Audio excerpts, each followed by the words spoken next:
आज की वीडियो में गाइस मैं न्यू टैक्स रिजीम के बारे में बात करने वाला हूँ, क्योंकि बहुत सारे लोगों को कंफ्यूजन होता है कि हम अपना जो टैक्स है कितना कमाने पर हमें कितना टैक्स देना पड़ेगा।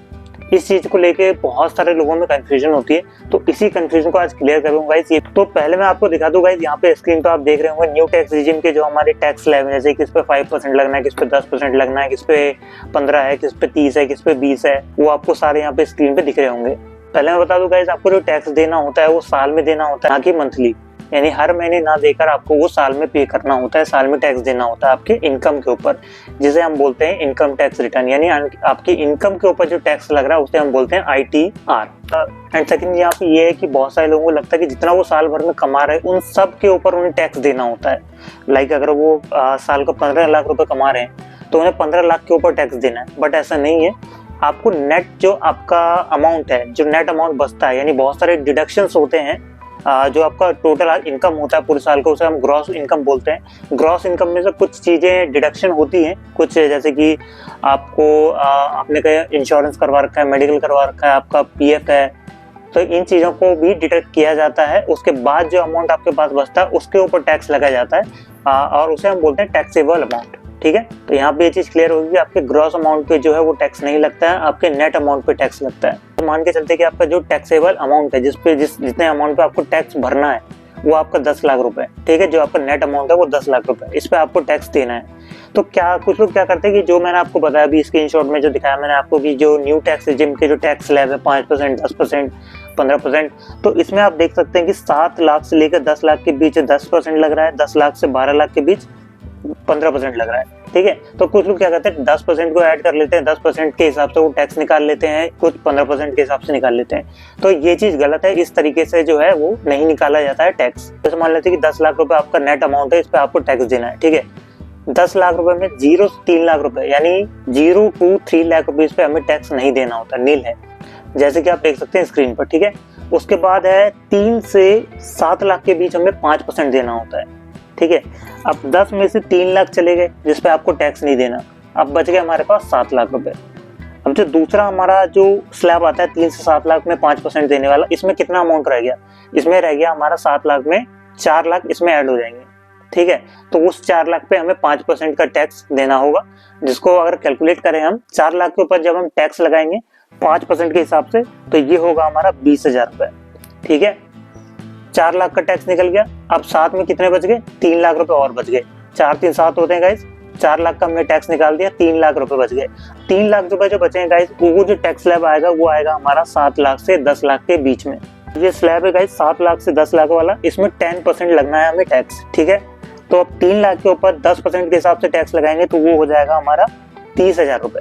ये हो गया हमारा कंप्लीट 10 लाख रुपए का टैक्स का हिसाब। अब मैं दोबारा से एक बार बता देता हूँ गाइस, 10 लाख रुपए में 0 से 3 लाख कोई टैक्स नहीं दिया हमने, 7 लाख बच गया। 7 लाख आया हमारा दूसरे स्लैब में जो है 3 लाख से लेकर 7 लाख के बीच में, जिसमें 5% आपको टैक्स देना है। तो 3 से 7 लाख के बीच में 4 लाख रुपए आया, 20,000 रुपए। उसके बाद हमारे पास बचे 3 लाख रुपए। ठीक है, 3 लाख को हमने कर दिया 7 लाख से 10 लाख के बीच में, इसमें 10% टैक्स जा रहा है। इसका जब हमने टैक्स निकाला 3 लाख रुपए का, तो वो आ रहा है हमारा 30,000 रुपए। अब जब दोनों को जोड़ देंगे तो ये हो जाएगा गाइस हमारा 50,000 रुपए। यानी अगर ईयरली आपको 10 लाख रुपए के ऊपर टैक्स देना है तो आपको 50,000 रुपए टैक्स देना होगा। ठीक है, तो इस तरीके से कैलकुलेट किया जाता है, 0 से 3 लाख कुछ नहीं, फिर जो अमाउंट बचा 7 लाख रुपए। सेकंड स्लैब में आएगा 3 से 7 लाख के ऊपर 5% लग रहा है, तो इसके बीच में 4 लाख रुपए आ गए, 7 लाख में से 4 लाख इसमें आ गए। ठीक है, दूसरे वाले स्लैब में। फिर इससे नीचे आएंगे जो है 7 लाख 10, जो है 7 लाख से 10 लाख, इसमें 3 लाख आ गए। टोटल ये हो गए 4 3 7, और 0 से 3 लाख में कोई अमाउंट नहीं। ठीक है, तो ये टोटल हो गए 10 लाख रुपए। 50,000 रुपए आपको टैक्स देने, और इसमें 4% सेस भी ऐड करेगी गवर्नमेंट, एजुकेशन और हेल्थ के लिए जो होता है। ठीक है, तो ये जो सेस लगता है ये आपके टैक्स के ऊपर लगता है, यानी 50,000 रुपए अगर टैक्स आपका हुआ, आपको पे करना, तो 50,000 के ऊपर 4% और ऐड कर दिया जाएगा। तो 50,000 का 4% अगर हम निकालें तो हो रहा है वो 2,000 रुपए। ठीक है, आप कैलकुलेट करके देख सकते हैं फोन में, या फिर इस वीडियो को पोस्ट करके आप कैलकुलेटर लेके साथ में बैठ सकते हैं, तो आप साथ में वहाँ पे कैलकुलेटर यूज भी कर सकते हैं जो मैं बता रहा हूँ। ठीक है, तो 2,000 रुपए हुआ, टोटल हो गया 52,000 रुपए आपको टैक्स के रूप में पे करना है गवर्नमेंट को ITR। यानी ITR फाइल करना है आपको आपके इनकम के ऊपर 52,000 रुपीज़ 10 लाख में, ठीक है। अगर आपकी ईयरली इनकम जो है, नेट अमाउंट जो है, टैक्सेबल अमाउंट जो है वो 10 लाख रुपए है, तो उस पर आपको 52,000 रुपीज़ पे करना है गवर्नमेंट को। अगर आपको अभी भी कंफ्यूजन है तो इस वीडियो को बार बार देखो गाइस, ताकि आपको चीजें समझ आ जाए। ये हमने छोटा एग्जांपल लिया था 10 लाख रुपए का, ठीक है। अब मान लेते हैं किसी का जो नेट यानी टैक्सेबल अमाउंट साल भर की कमाई जो होती है, जो आपका काट कूट के जो डिडक्शंस है, उसके बाद जो अमाउंट बचता है वो है 1 करोड़ रुपए जिसपे आपको टैक्स देना है। तो इसका अगर कैलकुलेट करें हम, तो इसमें भी सेम चीज अप्लाई होगी। देखिए गाइस, जैसे कि 1 करोड़ में 0 से 3 लाख रुपए कुछ नहीं लगना, ठीक है। 3 लाख रुपए तक का कोई टैक्स नहीं देना हमें। कितने बच गए? 97 लाख रुपीस बच गए हमारे पास 1 करोड़ में से, ठीक है। अब 97 लाख जो आएगा वो दूसरे स्लैब में आ जाएगा 3 लाख to 7 लाख के बीच में, जिसमें 5% लगना है टैक्स। तो 97 लाख में 4 लाख माइनस हो गए, ठीक है। दूसरा स्लैब उसमें 4 लाख तक ही आ सकता है, क्योंकि 3 लाख से 7 लाख के बीच है 5%। तो 4 लाख इसमें हमने 4 लाख के ऊपर 5% टैक्स निकाला, तो वो हो गया हमारा 20,000, ठीक है।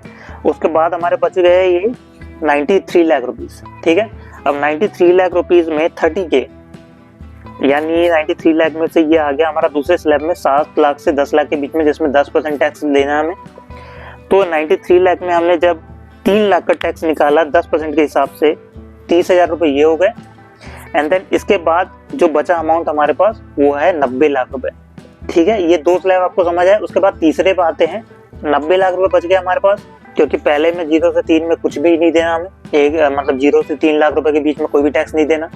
सेकंड ये है कि सेकंड जो स्लैब था उसमें 5% टैक्स देना था, जिसमें से 4 लाख रुपए में हमने 5% टैक्स लगा के निकाला, तो वो हुआ 20,000 रुपए, ठीक है।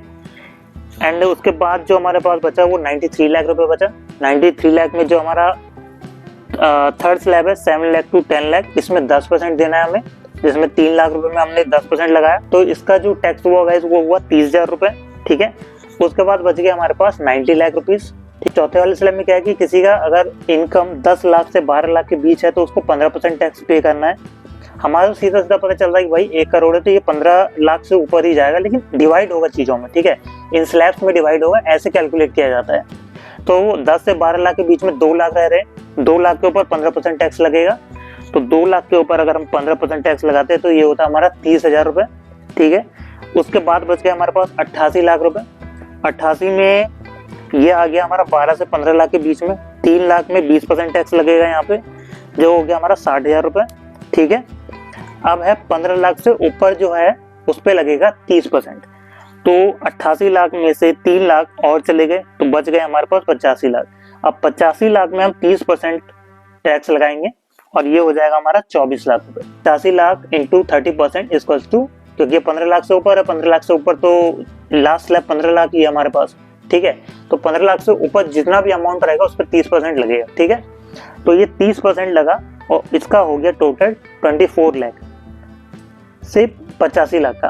अब उन सबको ऐड करेंगे, जैसे कि 0 से 3 लाख में कुछ नहीं था, जैसे कि 97 लाख रुपीज में 20,000 रुपये का टैक्स था, फिर 93 लाख में 30,000 था, फिर 90 लाख में 30,000, फिर 88 लाख में 60,000 और फिर 85 लाख में 24 लाख। इन सबको ऐड कर देंगे, टोटल जो अमाउंट निकला हुआ है निकला हमारा 25,40,000 रुपए, ठीक है। तो आपका जो टैक्स आपको जो टैक्स देना है वो है 25,40,000 रुपए। अब इसमें एक और चीज है गाइस, कि अगर आपकी इनकम साल की 50 लाख से ऊपर जाती है, यानी 50 से 1 करोड़ या उसके ऊपर जाती है, तो इसमें एक सरचार्ज लगता है गवर्नमेंट की तरफ से। यानी अगर आपकी इनकम 50 लाख से 1 करोड़ के बीच है तो आपको जो सरचार्ज देना होगा वो होगा 10%। तो यहाँ पे सीधा सीधा हमने जो एग्जांपल लिया वो 1 करोड़ का लिया, यानी हमें इसमें सरचार्ज भी ऐड करना पड़ेगा 10% का। लेकिन ये जो 10% होगा ये आपके टैक्स पे अप्लाई होगा, ना कि आपके इनकम पे, ठीक है।